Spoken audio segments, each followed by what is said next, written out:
बिस्मिल्लाहिर्रहमानिर्रहीम। आज का हमारा टॉपिक है Peters 4 step data model.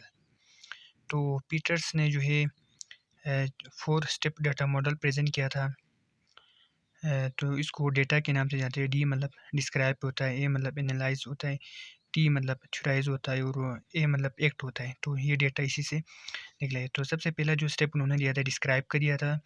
The problem, task और incident that the tutors desire to change describe, यानी इसमें सबसे पहले क्या करता है, उस मसले के बारे में, उस काम के बारे में, उस वाक़े के बारे में बात की जाती है जिसको वो चेंज करना चाहता हो। ठीक है। The tutor identify the context, यानी उसमें वो हालात को आइडेंटिफाई करता है।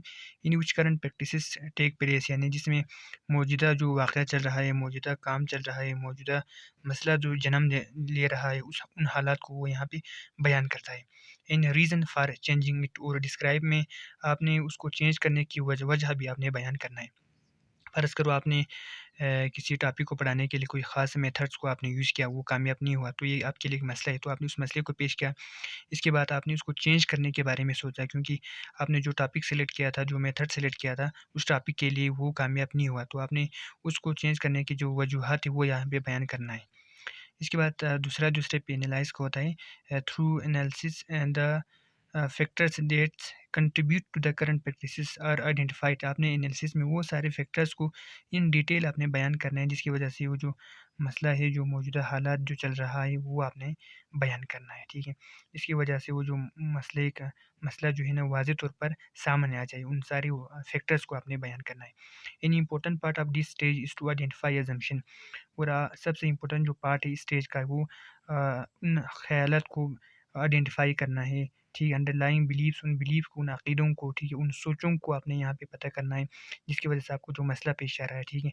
आपने क्या सोच के वो जो स्पेसिफ़िक मेथड था, उस टॉपिक के हिसाब से आपने सेलेक्ट किया। ठीक है। वो कौन-सा सोच था, किसने कहा आपको? तो आपने वो जो बिलीव्स है, ठीक है, जो रूल्स है, किस रूल्स पर आपने जो टॉपिक से मेथड सेलेक्ट किया, उस टॉपिक से रिलेटेड इन मोटिव्स, और कौन-सा मोटिव्स था, कौन-सा तहरीक था, ठीक है, किन फैक्टर्स की वजह से आपने उसको आपने यहाँ पे अप्लाई किया। तो आपने इन सारे चीज़ों को जो है वहाँ पे आपने बयान करना है। तो इस तरह से जब आप इन डिटेल सारे फैक्टर्स को जब आप स्टडी करोगे, तो ये एनालिसिस होता है।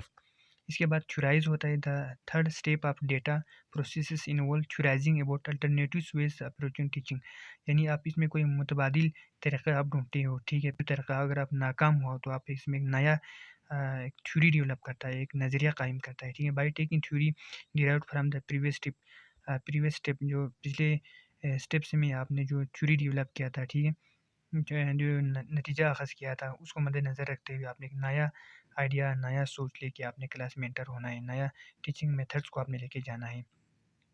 फाइनली आता है एक्ट का मरहला आता है। एक्ट में क्या होता है? Finally that till will try to out the new theory. इसमें आपने जो नया जो टॉपिक, नया जो या मेथड्स के लाए, ठीक है, वो जो आपको पहले नाकाम हुआ था, उसको आपने चेंज करके जाना है। तो आपने उसके बारे में सोच के जाना है।